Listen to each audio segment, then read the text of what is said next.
This show furnished by Counseling Center. Are you looking for an alternative to drug and alcohol rehabilitation that allows you to recover in the privacy of your own home with an individualized program that meets your specific needs? Concierge Detox LA can be that alternative. Headed by medical addiction specialist Dr. Damon Raskin and clinical psychologist Dr. Howard Gluss, Concierge Detox LA will design an individualized program to meet your recovery needs. For more information, contact Concierge Detox LA at 323-935-9712. Although you'll be receiving valuable advice from our host, please remember this is not therapy. It does not replace a relationship with a qualified mental health professional. I'm Dr. G, and we're here with Engaging Minds. And, every week we want to just challenge people to get a little smarter and think a little deeper. And the subject that's been on my mind this week is this concept of trauma, and how a lot of people right now during the holidays are really experiencing sort of tapping into maybe some former trauma that they've had and might find the holidays a difficult time. And I wanted to give those people some hope. And one of the ways we get hope is to hear the stories of other people and organizations that are helping individuals deal with trauma and find, as I said, tremendous amount of hope in their lives. And with that, I wanted to bring on my first guest. His name is Marco Gonzalez, and I'm going to let him introduce himself. But he's with an organization. I'm going to try to get the name right. Yahad in Unum. Is that right? Yahad. Yahad. Okay, I was close. Very close. And Marco he's the director of the organization. The organization focuses on work around the Holocaust and other Holocausts throughout the world that are going on right now, and talk about trauma and how the organization has helped us find some insight into dealing with that issue. So, Marco, I want to welcome you on the show. Thank you. And Marco, tell our audience a little bit about who you are and your background and how you got involved in the organization. Well, I was born in Guatemala. I went to France to study French, and then I got involved with Father Bois, who is the founder and the president of this organization. Father Bois is a Catholic priest, and he went to the Ukraine, which is a little town in the border between Poland and the Ukraine, to build a memorial for French soldiers who were deported there during the Second World War. His grandfather was part of these soldiers. And he wanted to know what happened to the Jews in that little town in Rabaruska.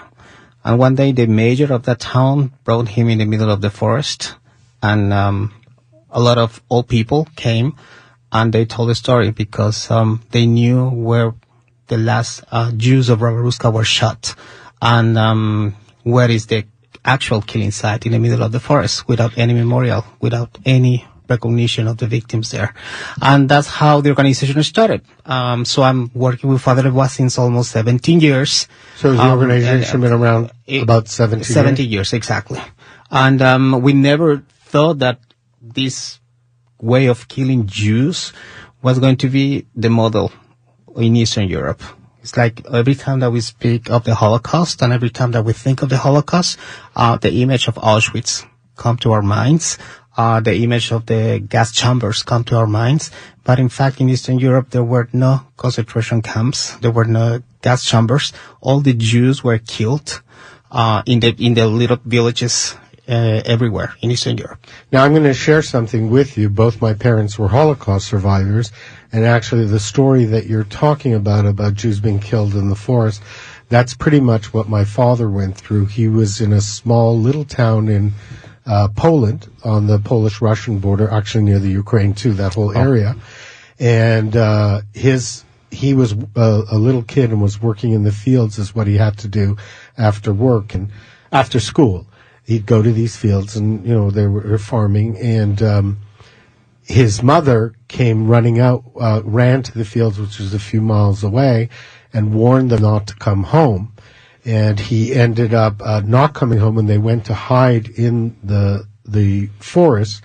And through the forest, they were able to see that the Nazis had come and rounded up the Jews and done exactly what you said, brought them to these killing fields, and had killed his mother, father, and his eldest sister. So it's a very personal topic to me, but I think it's important for our audience to hear just how this atrocity was done. But your organization does something interesting. You talk to the witnesses of people who saw these atrocities. Is that correct? Exactly. It's like we're going back to all these small villages in Eastern Europe after 75 years, and we're looking for those witnesses. Those who were children, who were teenagers at that time, those who saw what happened. Many of them knew the victims, and they are talking for the very first time after 75 years. So many of them, they kept that up in their memories, and this is the first time that they're telling the story. So with our topic about dealing with trauma and inspiring people, when people started talking about these atrocities, what kind of things were they saying as far as what was going on and how people sort of dealt with it, and if there's anything we can learn from it? Well, you have everything. We have interviewed more than 5,000 witnesses, neighbors. You have everything. You have many of those who remember the Jews as friends, are close friends. Many of them, they start to cry when they remember the Jewish friends. Some of them maybe were on the bad side, and their families were collaborators, and they helped the Germans to bring the Jews to the killing site, so they don't have any feelings about that. But what is, I think, the most surprising is to know that many of these old people who are now 85, 90, 95, is like we have very few years to finish the work. Many of them are telling the story for the first time, and even their close family, they didn't know what they went through and what they saw, and if they participated or they were forced to participate in some way. This is the first time that they are telling that, so it's a kind of they feel happy, I think, at the end. I was going to say, it's almost like a kind of cleansing for them to be able to... They're happy to say finally, the story to someone. And I must say that also, the way that we approach the witnesses without any judgment. So this has been a methodology of investigation from our organization, is really to get to know the truth.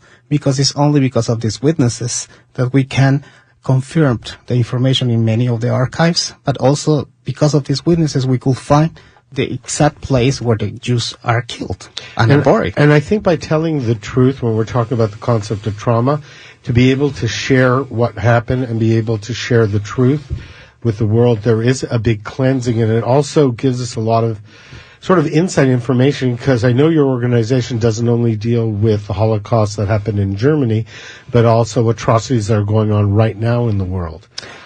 Yes. So what Father Bois, who is, well, as I told you before, he's a priest, so he's a special person, I could say. I was going to say, a bit of a saint. Yeah, and exactly. He couldn't bear watching at the TV every morning when we were starting to talk about the genocide of the Yazidi in the Middle East. Okay. In Kurdistan, in Iraq. And he decided once to go and get too close as possible to the survivors, Yazidi survivors. And we're doing the same work, even if we are, we're doing the same work in the fact that we are collecting the testimonies of what happened to these victims. But they are not witnesses, they are survivors. So the stories are different, exactly. And, yeah. No, I was just going to ask you, I actually wanted to bring on Dr. Damon Raskin. He's a medical specialist who deals a lot in the area of trauma. And I was just curious, Dr. Raskin, as you're listening to this, from a medical standpoint, what do you think are some of the best ways for someone that trauma affects people, and maybe a way that they have in dealing with it? Yeah, well, trauma can affect people in a lot of different ways, some healthy and some not healthy, and I see both in my practice. As a general internal medicine physician, I also deal with geriatrics. I deal with patients who are dying, patients who have had a lot of trauma that have led to addiction as well, because I am also board certified in addiction medicine and help a lot of people deal with their alcohol and other drug-related problems. And if you start talking to them, it's not just about the fact that they're drug addicts, that they just like to get high. They're actually using drugs or alcohol to sort of numb themselves from dealing with some of those hard feelings, whether it was trauma or loss or grief that they haven't dealt with in other healthier ways. So when I talk to patients, I always suggest healthy things like, exercise or going to someone like you, Howard, going to do some therapy and really doing some work to understand how best to deal for them with this loss and trauma. Yeah, we're going to take a break in a moment. We're going to have plenty of time to talk. We're going to bring on Rick Shapiro, who wrote a book about people dealing with cancer and survivors of that kind of trauma. And then we're all going to talk some more. We're going to talk more about your organization right after the break. I'm Dr. G, and we're here with Engaging Minds. We'll be back right after the commercial.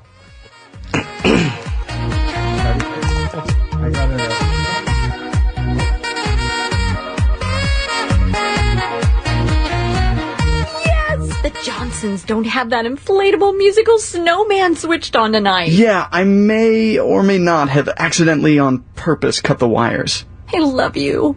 Alexa, play holiday music. You're my president. Tens of millions of songs, one for every moment. Amazon Music Unlimited. For a limited time only, sign up today and receive 3 months for 99 cents at amazon.com/music unlimited. Automatically renews. Cancel anytime. We alarm our houses, and we alarm our cars. But when it comes to your personal information, it can be tough to know when something isn't right. That's where Discover Card can help. Now, we'll send you an alert if we find your social security number on any one of thousands of risky websites.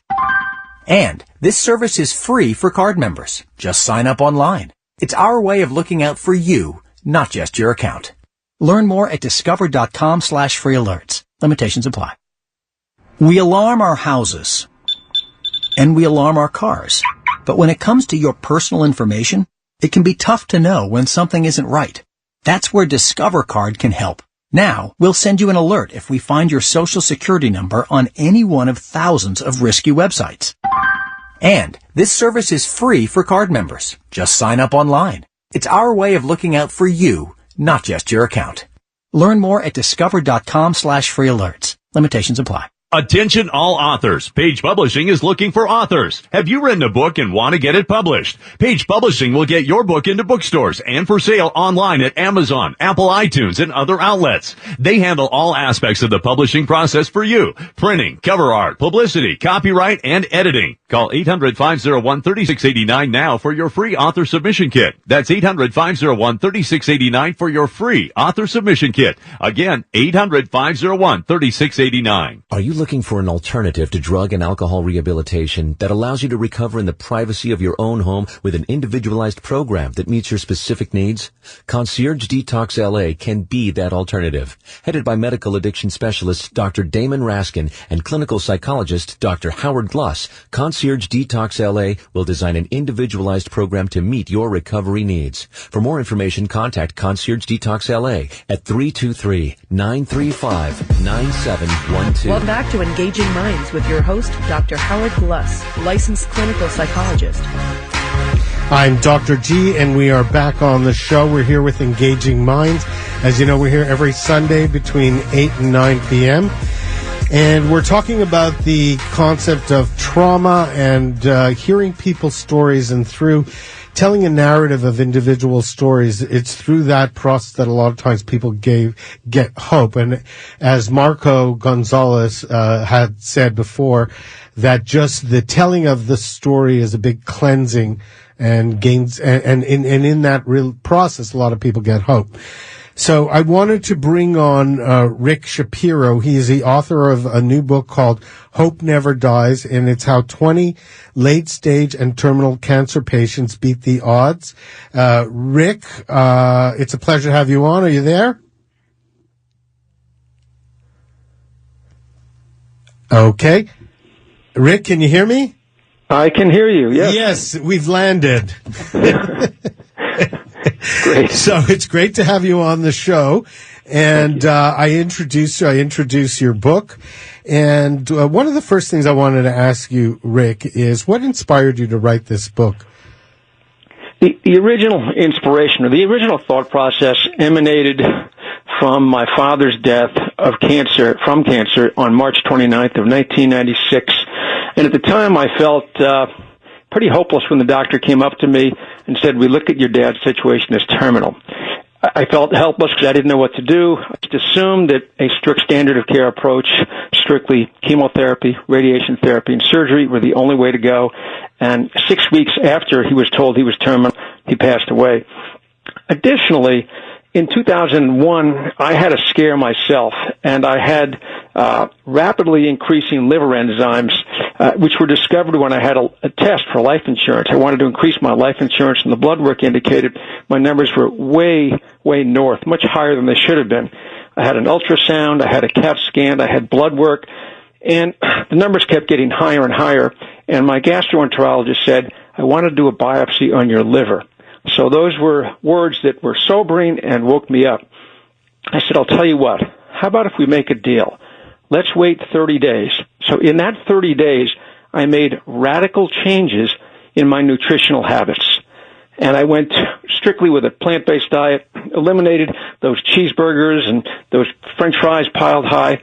And in about 4 or 5 months, I took the numbers, which were very, very high, to the normal range. And that made me start thinking that maybe there were other treatments and therapies that could impact the disease process, including cancer. So it was my father's death initially, and then my experience that got me to really start thinking about delving into this area very deeply.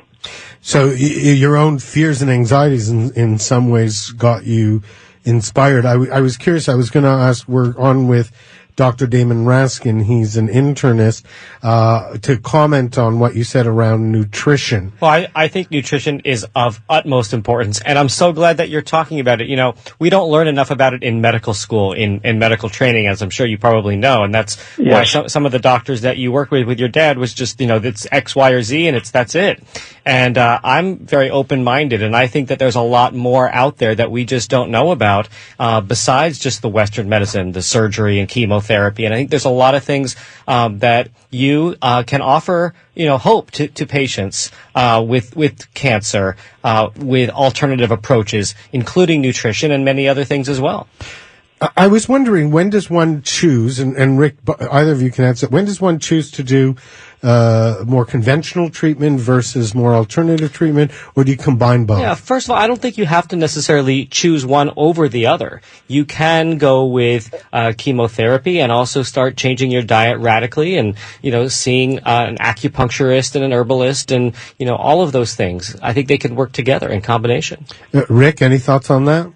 I would say regarding the 20 people I interviewed, and I've actually met hundreds of people at dozens of cancer conferences around the country, but the 20 people I interviewed, 15 out of 20 utilized an integrative approach. 5 out of 20 were strictly an alternative approach.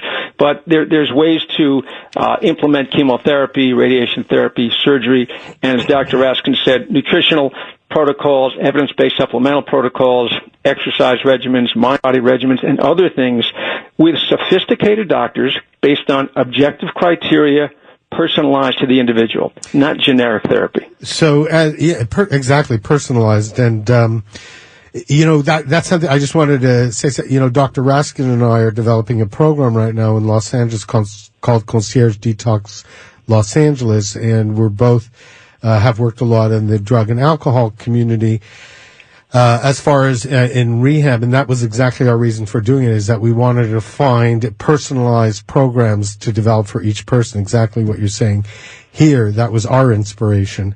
Go ahead. I might add, if I could just take a second, even in the chemotherapeutic arena, there's something called the NCCN, the National Comprehensive Cancer Network, and ASCO, the American Society of Clinical Oncologists, that basically many of them take certain chemotherapeutic regimens off the shelf for certain types of cancers and certain stages of cancer.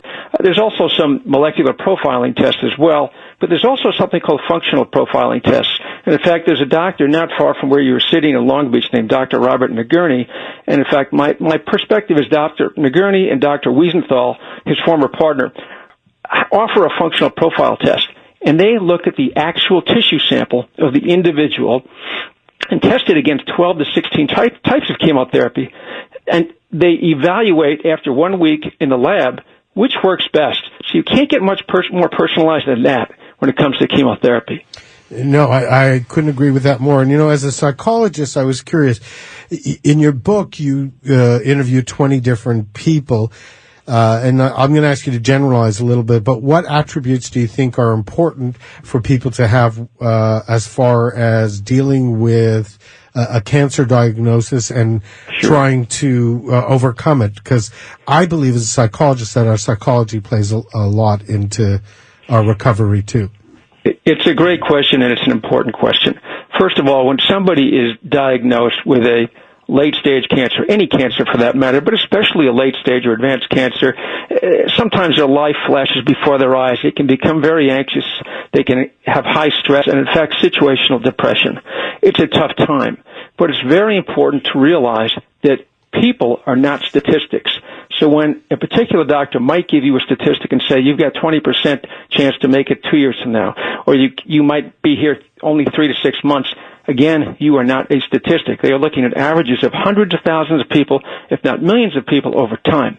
Number two, a prevalent ingredient that I saw in all people in the book and hundreds that I've met is attitude.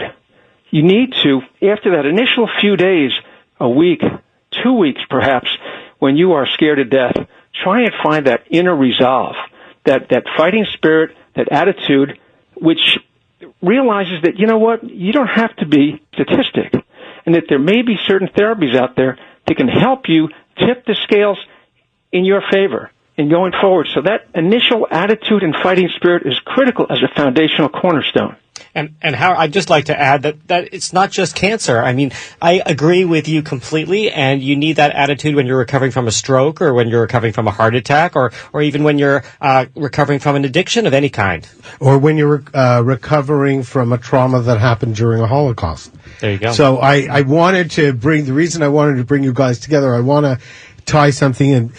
Rick, I don't know if you had a chance to listen to Marco's interview, but he works a lot with Holocaust survivors, and both of you do something very interesting. You tell people stories as a way of gaining insight into trauma and helping people heal through trauma, through telling of their stories, through the narrative.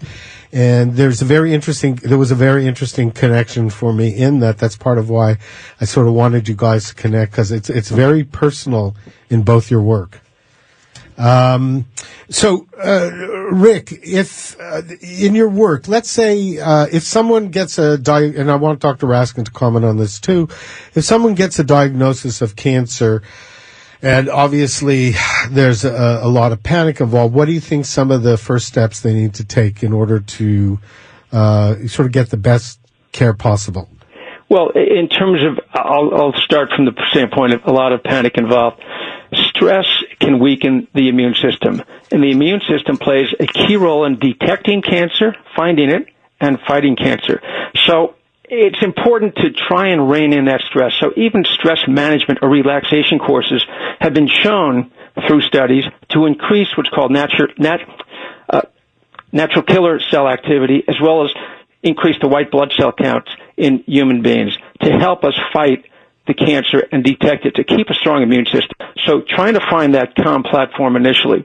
And then it's important to explore and get several opinions to find different people that you can relate to. Find a compassionate doctor who's in your corner and doesn't treat you like a number, but treats you as an individual who really wants to fight for your future and your health. Those are good starting points. Dr. Raskin? No, I completely agree. What I was going to say is it's all about the doctor-patient relationship, which is what you just said. And I think that the patient has to feel like they can entrust their condition to the doctor, really, and let them be the guide and really help them and be able to answer their questions. And you have to feel as a patient that you're empowered as well. And I think that is really the key to recovery as well. I think one of the things I wanted to comment on that, Rick, you mentioned was the importance of a support system. I know myself as a psychologist, I've dealt with a lot of patients who've had cancer diagnoses, and the journey of dealing with the healing can be both filled with highs and excitement and tremendous amount of disappointment.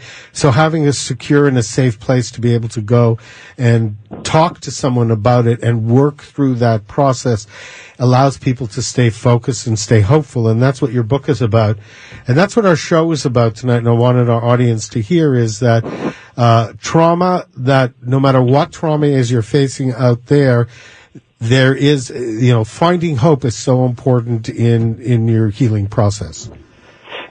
Absolutely. It's critical. As you mentioned, Howard, social support is critical. Having people who support you that you can relate to. You have to be careful about peer pressure as well. Family and friends, although they may be well-meaning, sometimes will tell a cancer patient, you must do this, you must do that. And it's important to become, as Dr. Raskin said, knowledgeable, empowered with knowledge. So it's important to be a self-advocate and dig in and do some research. And Rick, we're going to stop in a moment for a commercial break, but I'd like to invite you to stay on for the rest of the show. We're going to bring back Marco Gonzalez and Dr. Damon Raskin. We're going to talk about hope and trauma. So please stay on after the commercials. I'm Dr. G. We're here with Engaging Minds, and we'll be right back.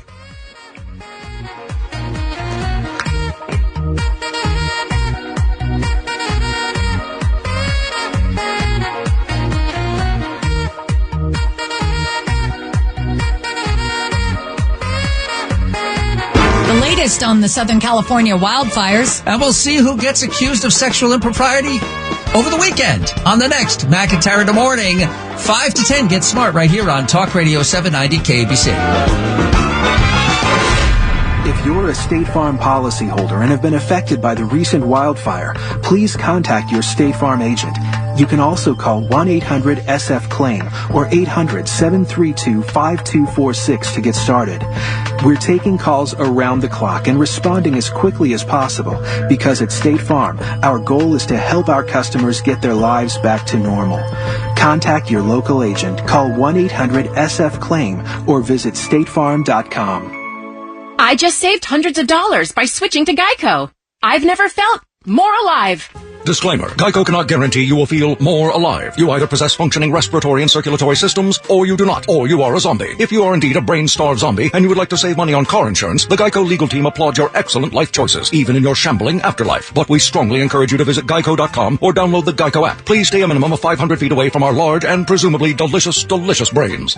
Geico. 15 minutes could save you 15% or more. I'm Jay Farner from Quicken Loans. The rate today on a 30-year fixed-rate mortgage is 3.875%, APR 4.05%. But choosing the right mortgage lender means choosing more than just a rate. Does calling the company with 11 J.D. Power Awards for client service matter? Does calling the company that invented Rocket Mortgage, the industry's most innovative technology, matter? If working with America's #1 online lender matters to you, call Quicken Loans today at 800-QUICKEN or go to rocketmortgage.com. Equal housing lender, NMLS number 3030. Oh, there's no place like Norm's for the holidays. Get $10 in free bonus cards when you purchase $50 in Norm's gift cards or a free $5 bonus card with $30 in gift cards. It's a gift for them and our gift to you. And be sure to dig into our signature T-bone steak. 3/4 of a pound of thick, juicy beef perfection, cooked to order. Starting from just $12.99, served with soup, salad, choice of potato, and a vegetable. NormsRestaurants.com, open 24/7. Talk Radio 790, KABC News Update. I'm Steve Cumming. The creek fire that destroyed dozens of homes and burned more than 15,000 acres this past week is now 95% contained. A red flag warning continues into tomorrow. All Los Angeles Unified School District schools in the San Fernando Valley and some on Los Angeles' west side will reopen tomorrow when the blaze is expected to be fully contained. Also, the 5-day-old Skirball fire in the Sepulveda Pass is now 85% contained, and all evacuation orders have been lifted. The Santa Monica Malibu Unified School District will be back in session tomorrow. Contributions to victims of the fires can be made through the United Way and Catholic Charities. To chip in, go to our website at kabc.com. KABC SoCal weather, mostly clear tonight with lows in the upper 40s and 50s. Winds will blow at 10 to 20 miles per hour, gusting to 30 miles per hour. More news coming up and continuous coverage on KABC.com. I'm Steve Cumming, Talk Radio 790, KABC News. that allows you to recover in the privacy of your own home with an individualized program that meets your specific needs? Concierge Detox LA can be that alternative. Headed by medical addiction specialist Dr. Damon Raskin and clinical psychologist Dr. Howard Gluss, Concierge Detox LA will design an individualized program to meet your recovery needs. For more information, contact Concierge Detox LA at 323-935-9712. Welcome back to Engaging Minds with your host, Dr. Howard Gluss, licensed clinical psychologist. I'm Dr. G, and we're back with Engaging Minds, and we're here with Marco Gonzalez, Dr. Damon Raskin, and Rick Shapiro. We are focusing on trauma in many different ways, and I wanted to bring Marco on and have him comment on this story that I read that I thought was very disturbing, where our former President Barack Obama urged voters this week to stay engaged in democracy, warning that complacency was responsible for the rise of Nazi Germany. And I'm wondering, Marco, you had said that your organization deals a lot in education. If you can comment on that statement. Sure. I think that it is important in new generations to know what happened. And when we're talking about the new generations, imagine if we're talking about something that happened 75 years ago, we are not talking about the story of our grandfather. We're talking about the story of the great father. Great. Right. I mean, I'm talking about my father's story. Right. Exactly. But imagine someone who is young, who is 20 years old, who is 25 years old. I mean, that story is so far away. And what is happening here in the United States is not only a problem in the United States. I think that the whole world is having some problems because the Holocaust is been very far already. It's been 75 years, so it's like the new generation, they don't know the consequences. They are not interested in the story of their great father. They barely know the story of their grandfathers. And that's why we need to educate people. Sometimes we say that we knew everything about the Holocaust, but I think that there's still too much to learn about it. And, you've got to make it important, and this is what your organization does. You've got to make it important and relevant to people today. Because what people will do, I think, psychologically, is they'll keep a distance around it and say, well, that happened, like you said, to someone far away. It didn't really happen to me. So experiencing the personal stories is a great way to get people to connect. Just like Rick, I think telling, personal stories of people struggling with cancer, helps it feel like it's not just someone else's issue, but also your own issue. So I think that's so important, and I was wondering what Dr. Raskin felt about that.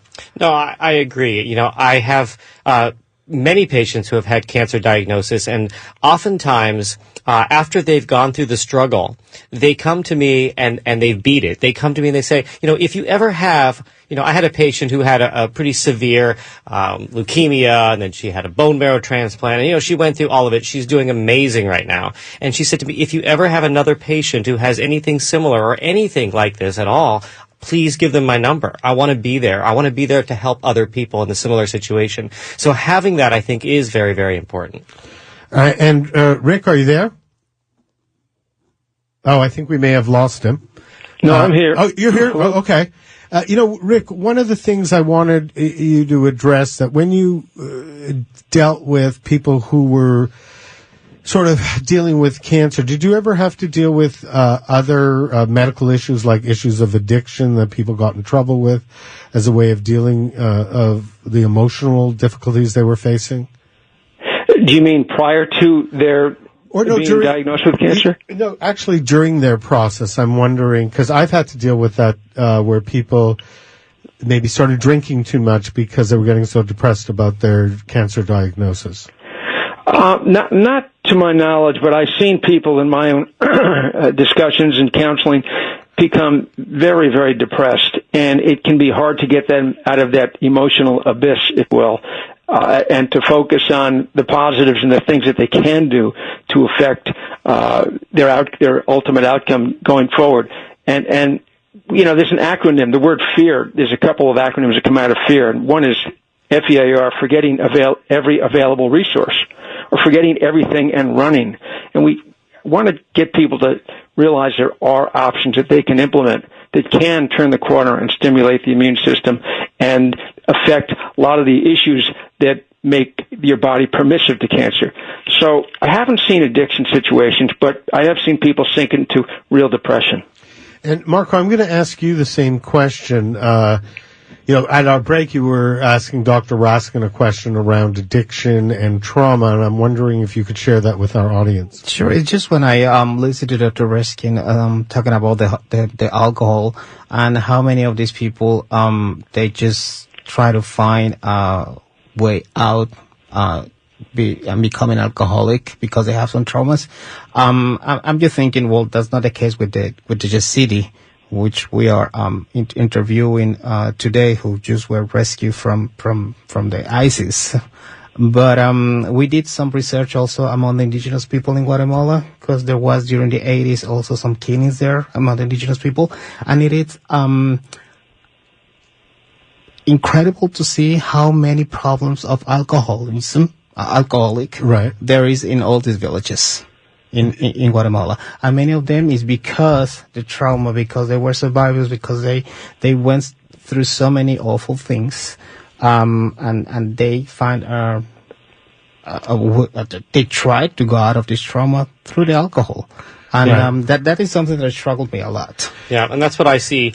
That's why, going into a rehab center, it's not just about detoxing someone off of alcohol or drugs. Unless you can get to the root of why someone is numbing themselves or taking away their emotions or self-medicating, then you're not going to really help them, because they're going to be so prone to going back to using and relapsing. And so you really have to get to that trauma. What is it? And the more I talk to my patients in this field, the more I find that there is that commonality of loss, whether it's their parents were divorced at an early age, or there was a molestation, or there was some type of trauma, and they haven't dealt with it. They've been dealing with it by numbing their feelings using alcohol and drugs. Now, I want to, this is a bit of a controversial statement, but do you believe, I'm going to ask Rick and Dr. Raskin, and Marco, you're free to answer too, that the trauma can actually lead to a diagnosis of cancer? I'm dealing with a patient right now, and she believes wholeheartedly that the trauma that she was in, she is in an abusive relationship and had a lot of abuse as a child, and she believes that her cancer diagnosis is connected to her abuse as a child. So I'm wondering if you guys have any opinion about that. I can give you some perspective, which is anecdotal.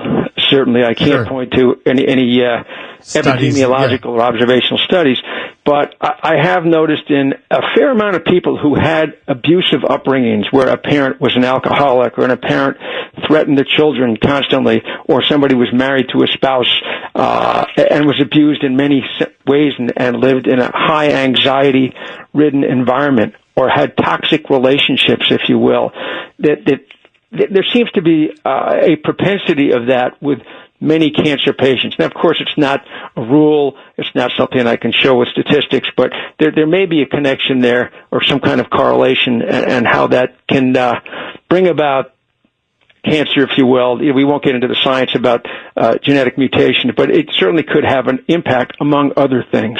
Absolutely. And I think you already spoke of earlier about our immune system, and our immune system is constantly surveilling for cancer cells. And, this state of chronic anxiety and stress, we know lowers our immune system and probably won't allow us to find and get rid of cancer cells before they can cause disease.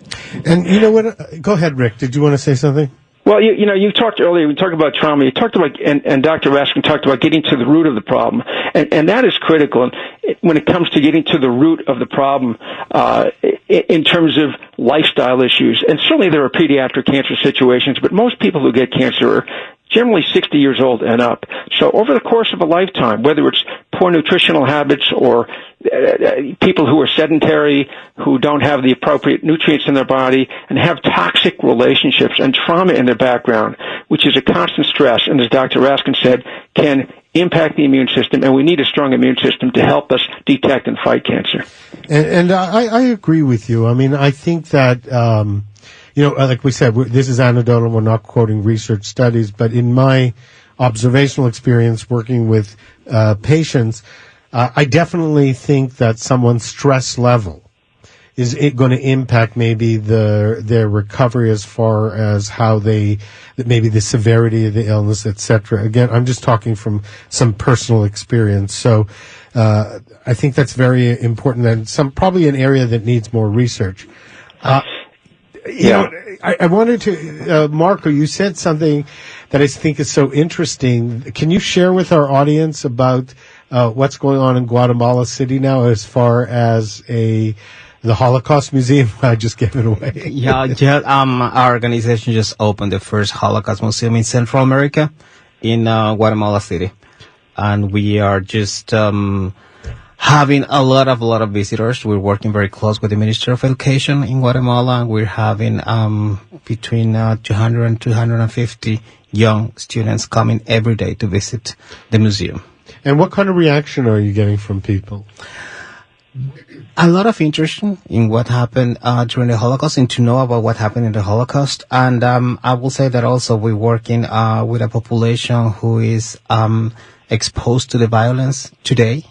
Right. And many of them, after the visiting the exhibit, what we try to do with them is try to make them understand the consequences of acting, of the consequences of being indifferent when something like that is happening, when a violence is happening in a place. And we ask them to act at the local level and trying to help to change the society.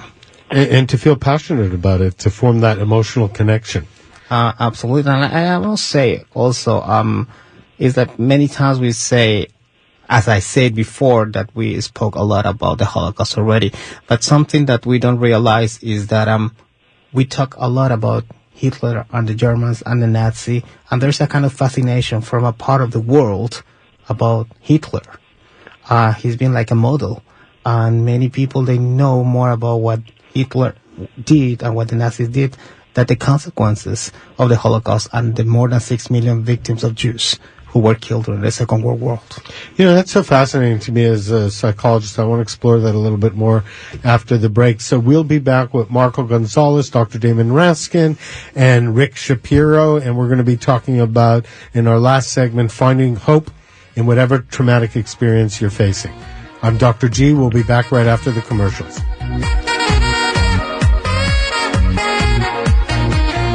Available in all states.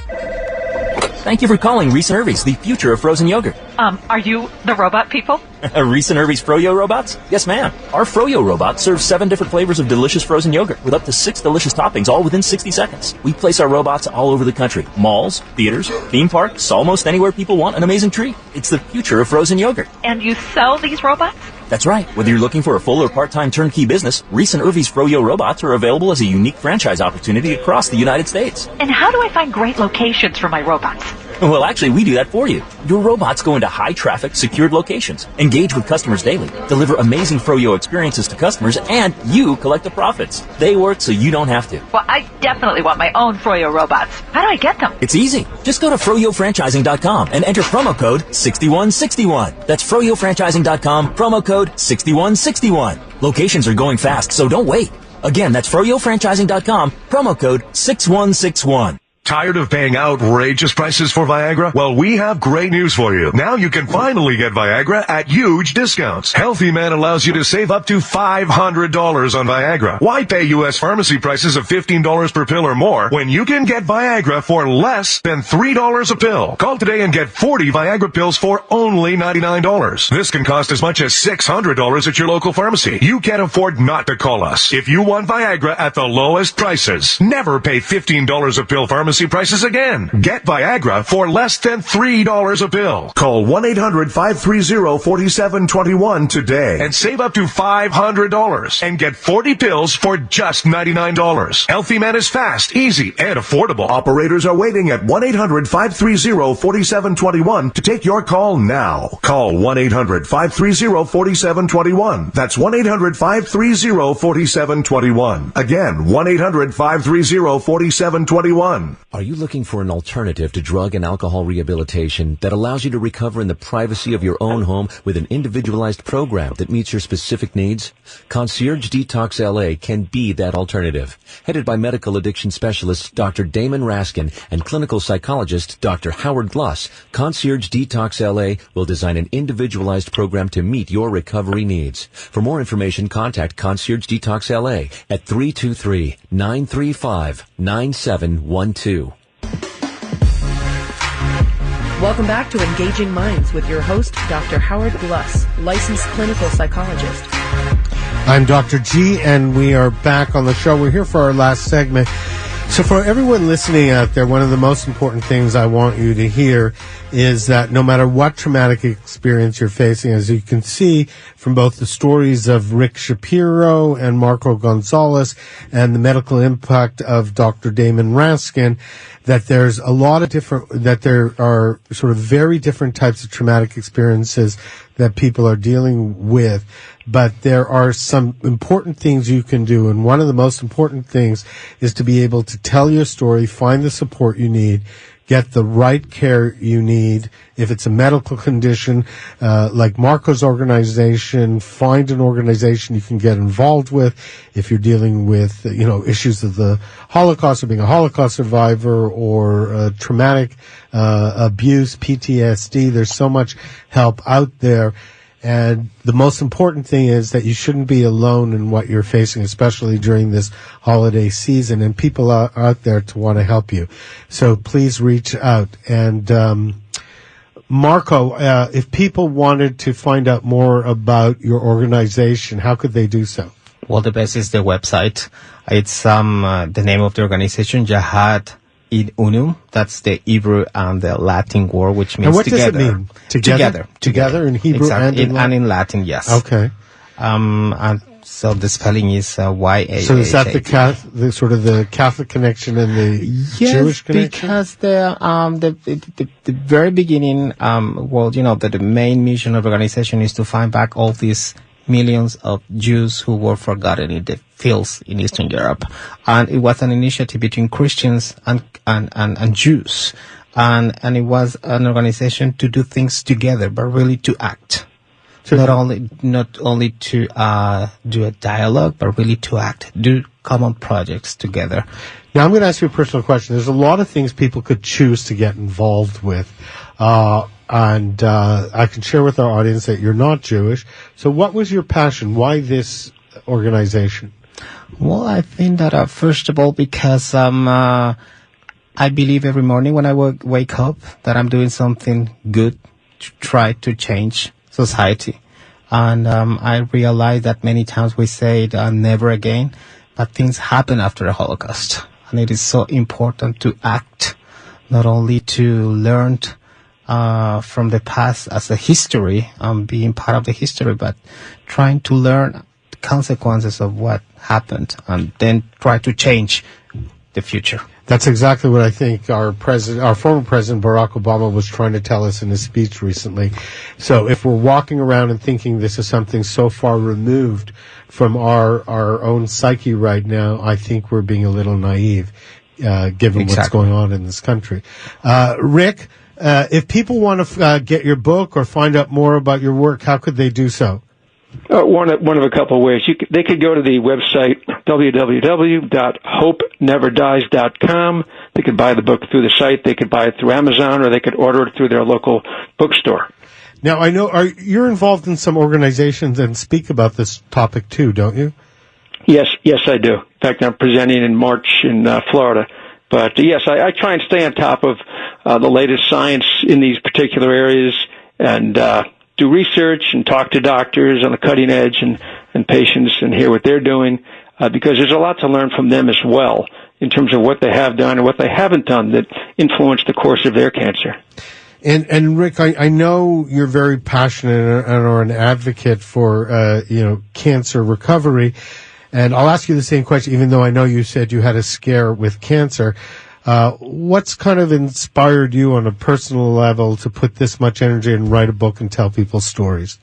It's just the fact that It's my very, very strong belief based on my research and my work that there are a variety of strategies that could be brought to the table and should be implemented to fight cancer. And if 600,000 people, Howard, will die of cancer in 2017. 1.7 million will be diagnosed. And we are now neck and neck with cardiovascular disease. For decades, cardiovascular disease far superseded cancer with respect to fatalities. They have made a lot more progress. We have made more incremental progress in the cancer world. They have made a lot more. And I think there's a lot of things we can bring to the table to save lives that we don't utilize in the strict standard of care. And again, I'm not against standard of care, but I think we can bring a lot of other things to the table that can really tip the scales more so in our favor and help us beat the odds. And it sounds like you're asking us all to think a little bit outside the box. I'm asking people to explore things carefully before they choose a cancer-fighting strategy.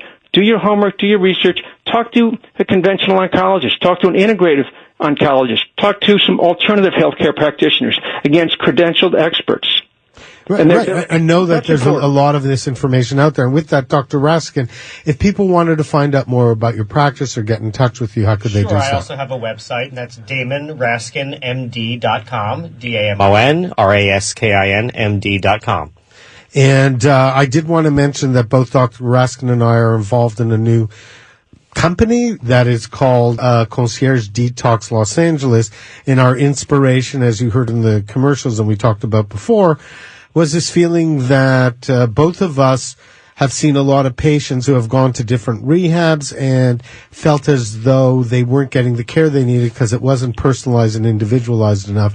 So our idea was to personalize and individualize a program that could be done in your home and give individuals that kind of care and open up another option to the people that are looking for that. And just like Rick is talking about opening up the cancer treatment to other types of treatments, I mean, we're talking about for addiction, making sure that the patients are getting the right nutrition and making sure that they're getting the right type of exercise and making sure that they're getting the right type of psychotherapy, because it is all an integrative approach. It's not just, here's this pill and you're going to be cured. Right, and that's what Marco, I think, by sharing all the stories of all the witnesses, is saying that each witness had a little bit of a different story, and finding probably which ones people connect to the most. And what I wanted to really urge to our audience, and one of the many reasons I wanted to have you on, also because of this tremendous respect I have for the work you do, and that now you know it's part of my own family background, is that you tell personal stories, and as a psychologist, that's so important to me. It is, and I think that as we are talking about hope, I think that there's a hope, and if we work with the new generations, there will be a hope to change the world. Well, there's hope in knowledge. Absolutely. And there's hope in telling personal stories. And there's hope, Rick, in the stories that you told, because I believe that what will happen is, different people will read different people's stories, and hopefully some of the people reading it will really connect to one of the person's stories. Absolutely. And most of the stories are told in their own words. At the end of every chapter, by the way, there are what's called pearls of wisdom, where the particular people who I interviewed talk about what they would have done if they could do it all over again, what they learned, and what they try to tell people who might be diagnosed with cancer tomorrow, what they should really consider thinking about going forward. Exactly. Well, Rick, I'll start. We have a couple minutes left. I just wanted to know, is there anything you want to share with our audience that you haven't got a chance to share? Sure. When someone's diagnosed with cancer, the first thing I would recommend is don't forget to breathe. Right. And number two, don't forget to breathe again. Just slow down. Depending on the scientist you talk to, sometimes some people feel cancer started 5 to 10 years ago, some say 20 to 25 years ago in that particular person. And finally, I'll say that I think it's really important to implement and consider implementing a well-conceived, comprehensive, integrative approach directed by sophisticated healthcare practitioners that are based on objective criteria and tests and assessments delivered with compassion and personalized to the individual. That is a great approach to beating cancer and to stacking the odds in your favor, regardless of your prognosis. And you're asking people to be sane, and one of the things I ask people is to be careful what they read on the internet.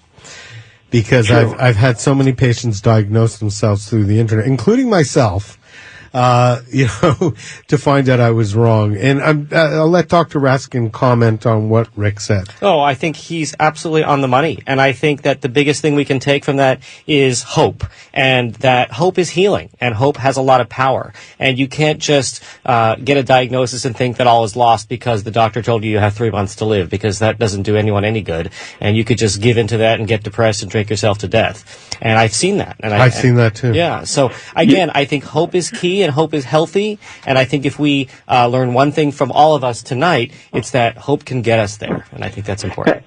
And one thing regarding the concept of hope, I might add, is don't believe, a lot of people convey false hopelessness.